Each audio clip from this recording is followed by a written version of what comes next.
What's up, world? This is Maxwell 3000 Productions. I am Maxwell 3000. I want to welcome you back to Family Talk with my pops, Wayne Carter. Pops, thanks for being here. How are you? I'm doing great. I've missed talking to you the last week or so. Yeah, lots going on. It's kind of the end of the school year and trying to figure out where people are going with sports and all of that, and just busy, but that's a blessing, I guess. You know what I Yeah, mean? For absolutely. sure. I'm really thankful to be back with you and doing this biographical sketch. I like that better. Last time I said biographical narrative, but I think I like the idea of a biographical sketch a little better. That's what we're doing here. Creating a biographical sketch of your life.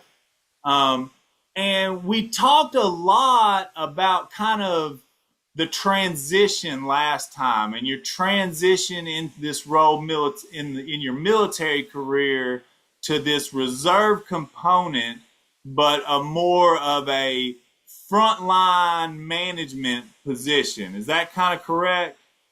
Yeah, Like a frontline worker, but frontline management. yeah. And so we really talked a lot about how the uh, the the leadership aspects in the army were taught throughout, and really how they have the reinforcement of the hierarchy. And it was just something that I observed, and it's really, I guess, if we were looking at this academically, it's kind of redundant to say, but it's worth noting the establishment of the institution in the United States military really creates an organization where you don't have to worry about buy-in, right? We talked about how you could count on the other guy to do his job, to not, first of all, know his role, and then to also function in that role, and how important it was for the military to kind of run that way. Um, and then, kind of before we got on this session, you brought up a very interesting point, right? That when you sign on in the military, it's not only the history of the institution and its long-standing history. It's not only necessarily the patriotism and that national spirit that allows people to have that buy-in, and furthermore, it's not only your livelihood. It's not that you make a business contract with an organization to fulfill, but in the military, once you make that obligation, you are compelled to fulfill your contractual obligations. Talk to me about that, and what that meant as far as, people fulfilling their roles and having that buy-in, and that really not being a question. Well, compelled is a strong word. I like to say commitment, but it is compelled because you don't have the opportunity to just quit.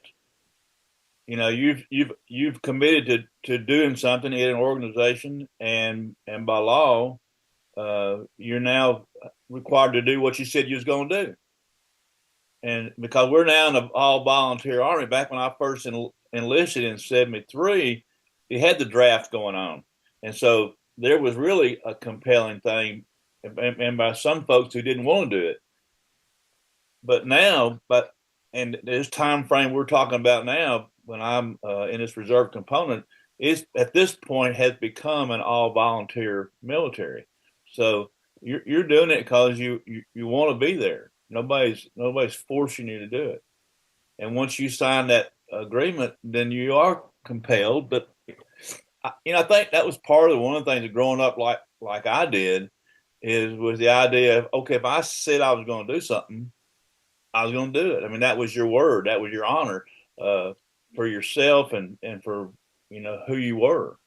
So it Yeah, wasn't a hard thing for me to get my mind around the idea. I say I'm going to do it. Yeah, I'm going to do it to the best I can do it.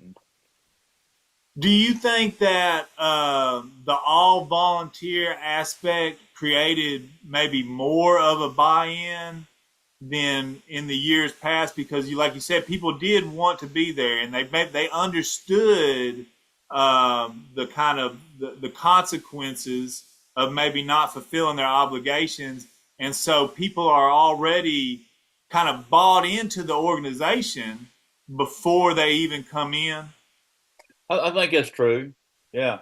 Now there are some other give and take parts about not having the the drafted people in there, because I think I may have mentioned this before. Because of the draft, you had some very highly intelligent people into the military, uh, not necessarily doing what they were taught to do, but you. I think you had a well-rounded group of people. Hmm. Hmm. There's That good and bad about both parts. That's interesting, and it's also just interesting the idea of maybe some mandatory service obligations, maybe not military in a fighting or a wartime sense, but maybe some public service type obligations for young American citizens. That's an interesting conversation. Well, and I think it is kind of a sidebar, but I think as a person matures, and if you have done some service, to your country, you're more bought into being a citizen. Yeah, yeah, and even I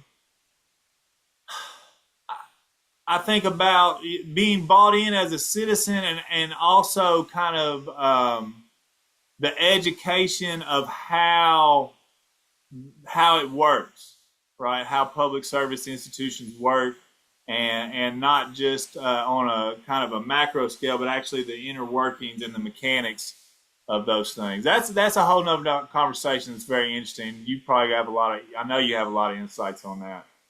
Um, but kind of looking back on what we were talking about in your early career as a reservist, um, we talked a lot about how the military relies on that strict hierarchical leadership, but also you mentioned how you never felt like a traditional student when you were at MTSU, you said, and then you also said you weren't just a traditional officer coming in because when you were doing the ROTC, you had already been through basic training and you already had some of this prior knowledge of this. And so you were never that traditional officer, I guess. And you kind of having some of that maybe frontline worker experience made you a better officer. Wondered if you might could speak to that a little bit more and maybe describe that a bit more. Well, and speaking in very broad terms, in the military, you have kind of a dual leadership uh, path. You have the enlisted ranks, which are the lower enlisted. Then you become what's called an NCO, a non-commissioned officer, and those are enlisted ranks go up, and primarily their focus is to execute the mission.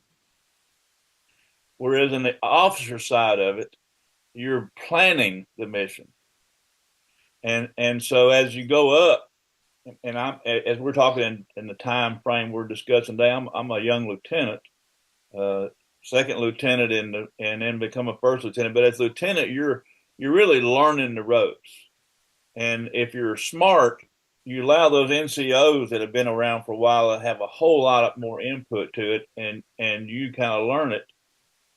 I had been enlisted before I was an officer, so I already had that concept in my mind that these guys had been around a while, that's doing their job. They know more about the actual job than I do, and so and then as a lieutenant, you're planning, but you're really reacting to orders that come down to you.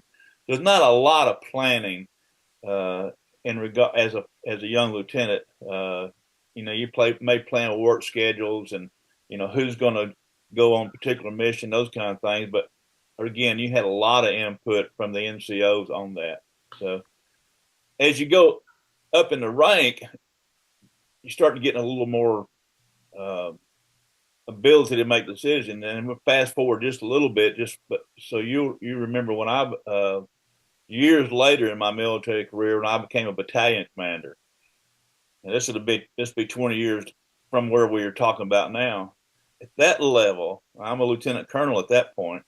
At that level, you actually start making those decisions that affect people. But coming up, you're reacting. So I'm still at that reacting mode. Yeah, yeah, and kind of more of enacting the logistics of the frontline guys, right? You're kind of managing those the frontline workers, so to speak. If we were talking in the private sector, right? Right, right, Yeah. exactly. Okay.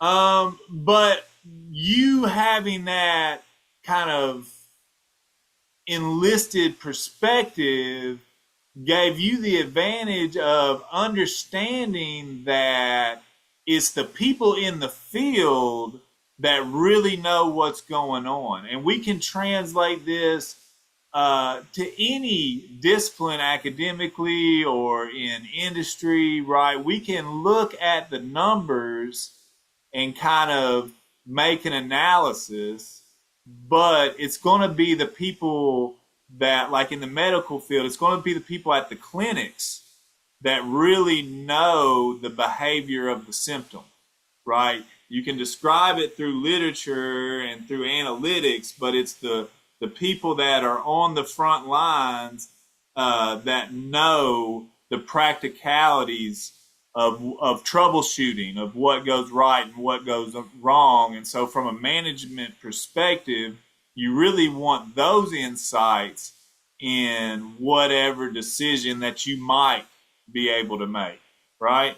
Yeah, absolutely. And the difference, maybe part of the difference in the military is, when you're down at that lieutenant level, down in the weeds, you're reacting and you're seeing a a a, a small part of the bigger picture. And in a business, you may not be a big deal, but in the military, it's a bigger deal because as you get higher up in the ranks, you're not just looking at that; you're looking at the whole global thing.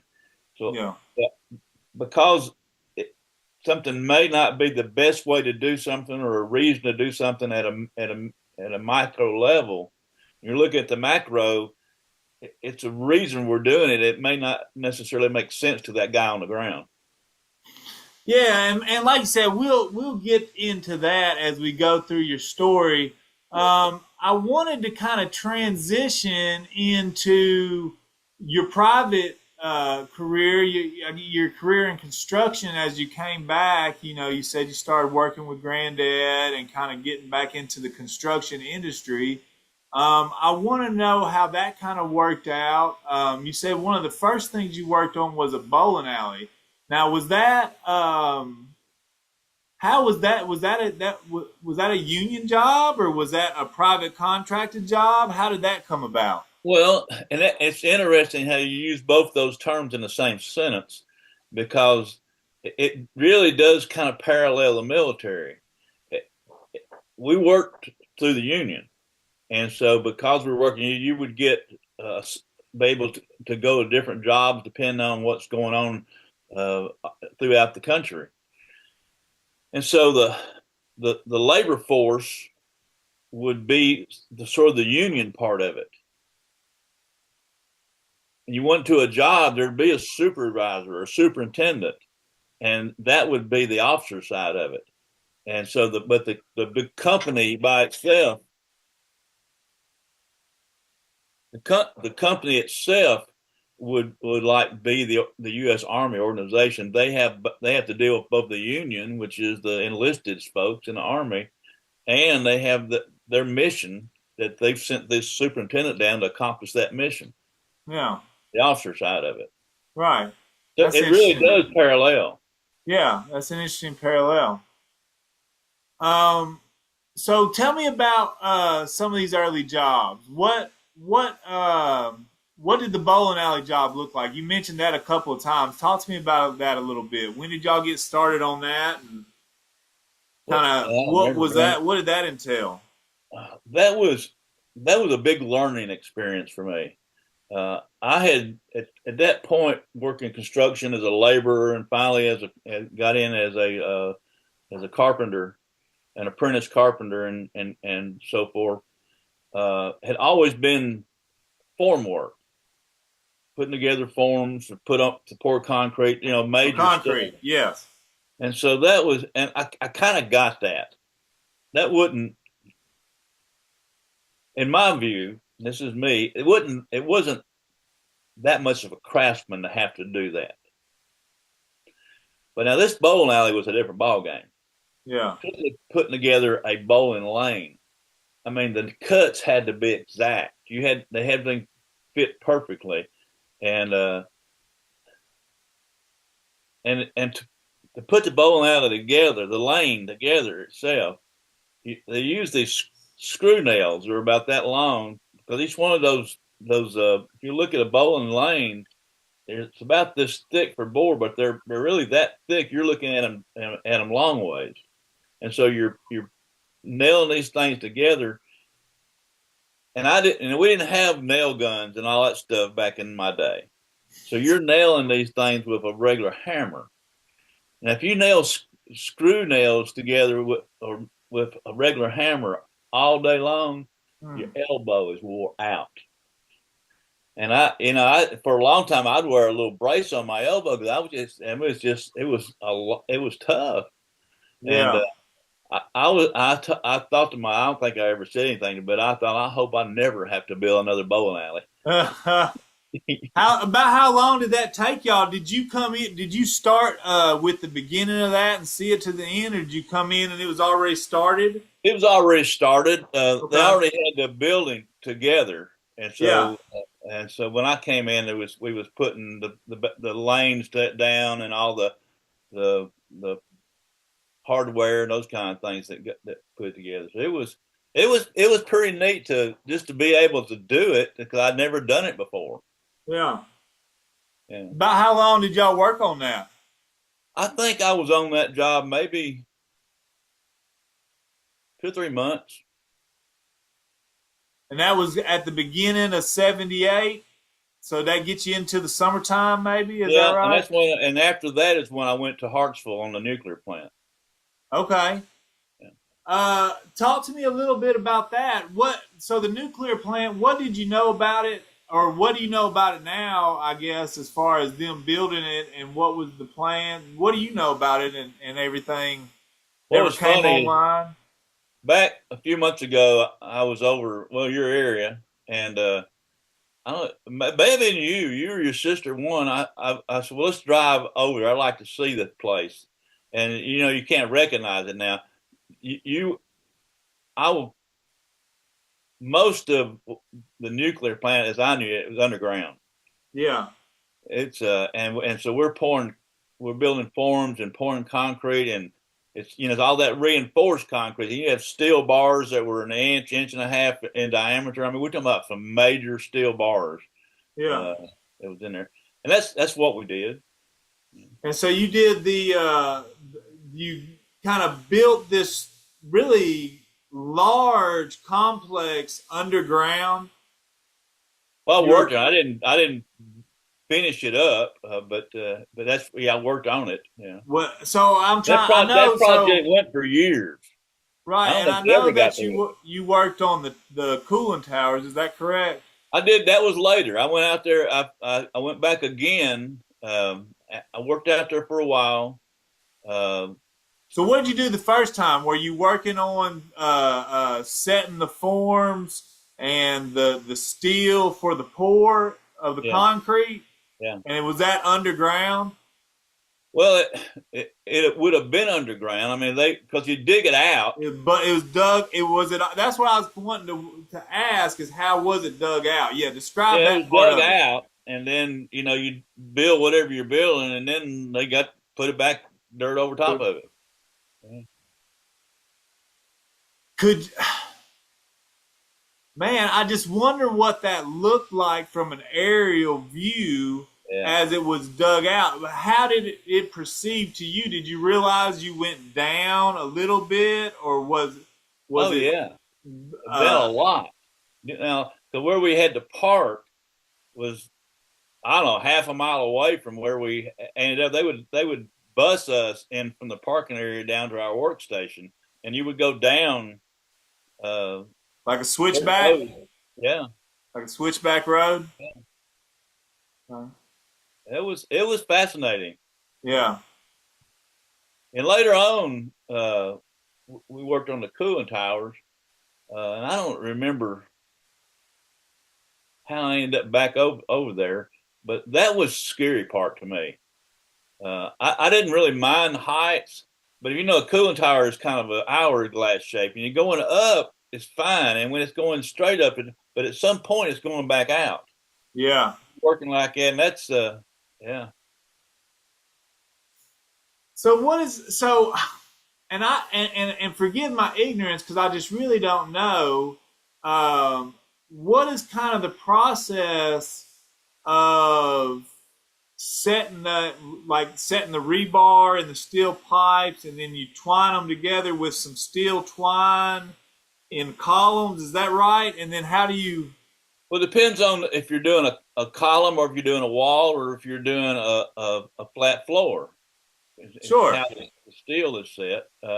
And what we would do is you would build, for example, if you were doing a wall, you build half of the form, set the steel, and then you build the other half. And there's things called wall ties that would go between that would hold them together. Okay. Okay. And so, do you remember about what size are these walls and columns are y'all pouring for this nuclear site? About what size sections of forms are y'all doing? Now, did you actually set the forms at this Again, time, or are you setting we the would set steel? half of it up. The steel would be set. Iron workers would actually do they're part of a different union. They would do Yeah, yeah. the iron, the rebar, and Okay. the walls. And I'm trying to remember, but they were probably a couple foot thick. And what was really interesting, I really am proud of really our government for how they handled it. The Nuclear Regulatory Commission had had people on site that would inspect, and if if it wasn't done right, they would stop it. Got to go back and do it again. They would do I guess X-rays of the concrete after it was poured to see there weren't any spots in there that didn't get you know done right. Hmm. It was a again, that's a big learning experience. But the Nuclear Regulatory Commission is a big deal. Yeah, yeah. And so, Granddad worked on that project as well with you. Were you with his At crew, or that where point, was? he didn't. At that point, he was doing something else, and I don't remember exactly when, but we both ended up working there again doing the cooling towers. And Okay. so he was working the ground stuff on the cooling towers, and I was guy up on the scaffolding doing all the dangerous work, I think. And what was dangerous about it to me wasn't the job itself, because the scaffolding and how that stuff worked, I understood, and it would, if you were took your time and okay, we're fine. But I will never forget a couple of guys that was on the same crew I was with. Sometimes I'd see them at a little store. In the morning we'd go in. I may stop and get a cup of coffee and a donut or something before I'd actually go in. I saw these guys smoking dope. Hmm. And I thought, I don't want to be around these guys when they fall, or I don't want to be a part of it. This is not going to be good. Nothing ever happened that I know of. But boy, that concerned me. Well, I was going to ask you how many accidents were there while you were on those jobs early on. I don't recall any. I mean, there may have been, but I don't recall any. Wow. Now, Huh. my dad got hurt. That's where Dad hurt his knee. But it was, I think he had was working on the ground, a form on the ground, and I don't remember exactly how it happened, but Dad got hurt, uh, and he was off for a while. But and then later on in life, he had that knee replacement. You probably recall that. Okay. Well, so you was what was that like in comparison with you're kind of a frontline worker uh, throughout the week, and what shift were y'all working? Were you working tens, eights? What do you remember what shift y'all worked? Or 8 hours. Now that job actually, there were people would come in and work different shifts. They weren't 24 hours. Yeah. Uh, but we I was I worked the day shift. So you worked like 5/8 then? Is that kind of what a standard? 'Cause I remember like when I worked industrial construction, we would work, and I was doing those shutdowns, so they were really trying to get the work done. But we would work maybe 5/10s or 6/10s, and then after 40 hours, you're in overtime and stuff like that. What kind of shifts did you do? Did you do 10-hour shifts, or was it Now it was 5/8? 5/8. Okay, okay, all right, all right, And I think the shift started at like 6 or 7 in the morning, so we okay. were done really early. And then I maybe getting the cart before horse a little bit, but it was that fall when I started the law school. I was still working and taking a shower, and classes were at night, and head to Nashville. Yeah, and so that's what I was going to ask you. So you're working? Are you working at the nuclear plant when you decide to apply to Nashville School of Law and you get accepted, or? But I'd Um, already applied back even before the bowling alley, okay, but didn't get knowledge or notice of acceptance until I was probably at the nuclear plant. okay. And then what was that like? What was that transition, and then working and having to go to law school? How many days a week were you in class and all that? Uh,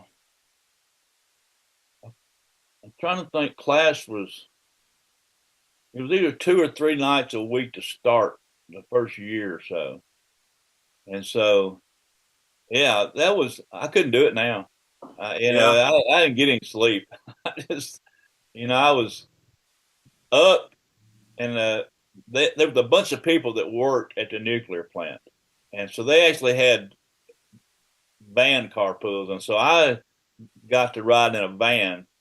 Really, because I wanted to rest. I could rest for ever how long it took to drive, and I think the van I got picked up in was, uh, where Thompson Lane is over in Rutherford County, Murfreesboro. yeah. That's where that's where I picked the van up at. And y'all probably went 231. Yeah, yeah, So maybe 45 minutes probably. to an hour Yeah, to the nuclear plant. So yeah, if you don't have to drive, you get a little power nap, I guess. yeah. Um, and did you kind of chip in or clock in on site, and then worked 8 hours? And so it ended up being basically a 10-hour day. Right, right. Maybe a little bit more than that. 10-hour day and an unpaid lunch, 30 minute unpaid lunch type of I thought vibe. we got paid for our lunch. Okay. Okay. All right. All right. Well, yeah, and so you get back and take a shower and head to class, and those 2 or 3 nights a week, the next mornings were rough. Yeah. Yeah, and so, because I remember on those industrial jobs particularly, and I worked at a lot of paper mills, right? You know that, but just, for kind of throw it out there, a lot of that industrial experience I have is in paper mills. And man, I don't know, it was always kind of serious business. Like working on industrial is a lot more serious than commercial, right? There's just the hazards. Not that there's not hazards in commercial and residential work. There's hazards in every job, But those hazards on the industrial jobs are maybe much more precocious and can be very serious very quickly, I guess. Yeah, I think Yeah. that's why that when because Dad was a little older at that point, is probably why he stayed on the ground crew and didn't go up on the cooling tower. We got more money to go. The higher we got, the more money we got.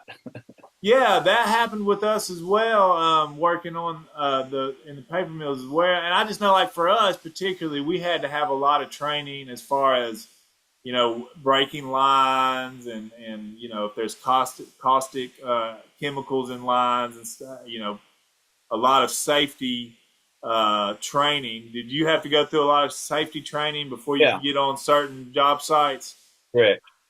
Well, Yeah. do you recall anything that you had to go through for the nuclear site? I mean, obviously it wasn't active yet, or was it just kind of your standard safety protocol? Yeah, I think it's probably safety protocol, and particularly they got more serious about, and when we were on the cooling tower, about making sure we harnessed off, Yeah, and in case something happened, we wouldn't just fall and those kind of things. yeah. Yeah. Was there anything else, maybe doing that industrial work that you might have learned different now that we're talking about that's different than some of pouring concrete in the commercial or residential world? I know you No, and no, I talked about rigging. I don't have a lot of experience, but I did a lot of like rigging for cranes. I was a certified rigger, and really, other than that, just maybe what you call bull rigging pipes and kind of getting them in place, in a rough place for pipe fitters to come in and set them exactly where they need to be and stuff like that. Did you get any experience with that, working with cranes, moving some of that? yeah, not on the nuclear plant, but on some of the other jobs before when I was working with Dad. Uh, yeah, I did some rigging. They taught us how to do that, and some of the hand signals for the Yeah. crane operators and those kind of things. Yeah, that stuff seems simple, but it's pretty important, you Yeah. know. And the old guy that taught me when I was working at the paper mill used to be Bowater there in Calhoun. Um, Man, he would inspect those straps every morning, and if there was just a little bit of a fray in them, he was sending them back to the tool shed and swapping them out. And it's important when you're moving those heavy materials and pipes above everybody and stuff like them crane operators are held responsible for all that as well. Yeah, it's Yeah. life or death stuff. Yeah. Yeah. Um Now before we transition again, because we're kind of getting into law school and I want to explore that a little bit and what that experience was like, I want to kind of compare your experience so far and try to keep us, where we're at in your career as far as the leadership organization. Let's talk about the leadership organization on those construction sites and kind of comparing them with the military and how that worked out.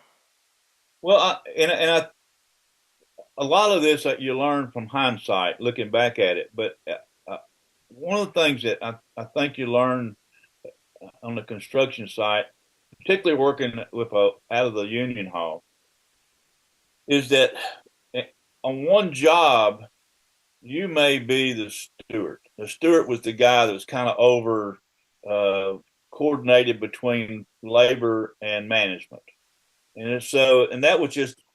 I'm not sure how they picked a steward. It was generally an older carpenter, but it wasn't necessarily a guy that's going to be the steward on every job.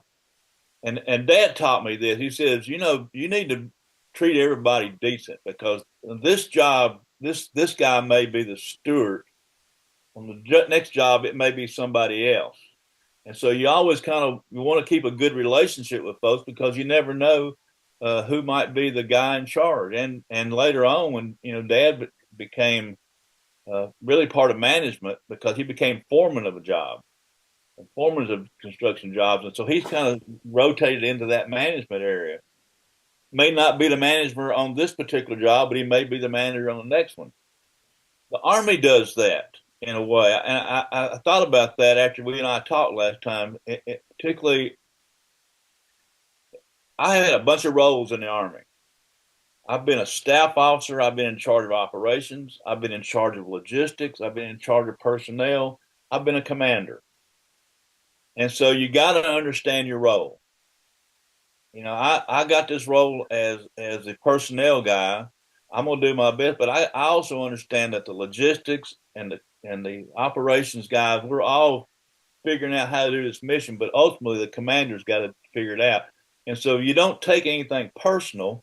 You really don't want to piss anybody off because we got to work together. And somewhere down the line, I may be the guy in charge, or you may be the guy in that. So I want to have that relationship with you as a coworker. At some point, I may be working for you. Yeah. Or need to get you to work with me. Yeah. Yeah. Yeah, that's interesting. And so, and once again, forgive my ignorance, but I think about the organizational structure. You talked about a foreman, and that's kind of that frontline manager as well. Is maybe that lieutenant position and a foreman maybe a comparable type role? I think so. Yeah. And then maybe when you talk about superintendent, maybe you're getting to that middle management, maybe around captain or a major type area, as far as you may have a few lieutenants under you and things like that. Would that? Correct. Correct. But I think as the foreman, looking back on what Dad did as far as a foreman, when I worked for him as a foreman, he's not only coordinating for the carpenters. As the foreman, he's making sure, okay, the iron workers are coming in, the plumbers are coming in, electricians are coming, these coordinating all that together. So everybody can do their piece in a fluid motion, right? Yeah. Yeah. And then the superintendent is kind of making sure the job is going along on the schedule as a whole, right? Right. Yeah. Yeah. That's interesting. That's interesting. All right. Well, hey, Pops, that's some pretty cool stuff. And we really touched on a lot of different things. And so you really had, a lot of life and professional experience before you really even start your master trade school. Right? That's one way of looking at, it is I an hadn't thought elite. about it in those lines, but I think you're right. Yeah. And so it's going to be interesting because, you kind of had a lot of transition in life, but you're kind of flowing through this young career. You may have not felt like you had any huge path. You were just trying to find your way for a little bit, and now have focused, got shifted into the focus in the law based on some mentorship and things like that. Which we obviously made the observation that kind of went against maybe your aptitude test for the military, and that's a little bit of an interesting observation. But at the same time, maybe taking some of that rational and empirical perspective towards the humanities, towards the law, has been beneficial, and we maybe get to explore that later on. But you're really prepping for your master's studies, your master's trade class. Fast forward, but I think looking back at this time we're talking about made me a successful commander when I got to be a battalion commander in the Army 15, 20 years later. It made me successful in the courtroom because I think I can relate to jurors. So, yeah. And so that's interesting because, and we talked a little bit about this beforehand, but some of the things, if we were to kind of pick out some terms that or themes that we've talked about in our discussion today and kind of the last few sessions are these ideas on leadership and leadership types. And we talked about, assigned leaderships in the hierarchy. And we've talked about emergent leadership through people that have practical knowledge and experience and things like that as being emergent leaders, even though their assigned role may be lower in the hierarchy. But another thing that's kind of coming across is through these experiences in life creates authenticity, right? And through authenticity, are individuals able to connect with other individuals on like a real level, right? If you don't believe in somebody's authenticity, you don't necessarily believe what they say, right? It's more difficult to follow their leadership. You're less likely to be persuaded by their legal argument. And so those are some interesting kind of themes emerging. What do you think about that? Well, and there's a number of terms that come to mind, but I would say this. I go back to my Army when I was the battalion commander. Of course, ultimately the commander's got to make somebody's got to make the final decision. But if you're smart, and the Army teaches that, and I was able to do Command General Staff College later on before I became a commander. And one of the things they teach you in Command and General Staff College is that you're a team. Yeah, the commander's got to somebody's got to be that ultimate. But if you're smart, the command sergeant major, do you remember John Perry? You met him when y'all came down. But he and me and my clerk, we were the command team. I never saw myself as the command. We were the command team, and I'll guarantee you, the clerk probably had as much authority, real authority, as anybody. And you remember the TV show MASH? Yeah, a little bit. Radar O'Reilly was part of that command team. He was the clerk. He had as much authority, really, as anybody else. And that's really kind of how we worked the command team. And I think we were very successful as a command team. I don't know if you remember, that's when 9/11 happened, and things got crazy back then. I do remember that. And so it's interesting. So you see in the MASH thing, you think that's probably a good representation. Do you think the military and kind of the organizational roles and the functionality is displayed accurately or well in the military or in the media? Is the military's hierarchy and functionality kind of represented well or not? I think it was a fair depiction, particularly of that type of unit, because you had officers that were the experts, but you also had an officer that was in charge that had to make decisions, and then you had the enlisted guys that did all the work to get it done. And yeah, I think that was a fairly good depiction of the organizational structure. That's interesting. All right, Pops. Well, I'm going to let you go for this time, and I really look forward to kind of transitioning again into going into law school. And that's just going to be a whole lot, and I want to dive into maybe some of your coursework and then talk about managing. Really, you got kind of three things. Going to school is like a job, and then you've got your regular job, and then you've got your reservist part-time gig, kind of, I guess you would say. And then all of a sudden life throws another spin at you. And so we're going to get into that a little bit deeper. All right, this has been Maxwell 3000 Productions. I am Maxwell 3000. Peace and love.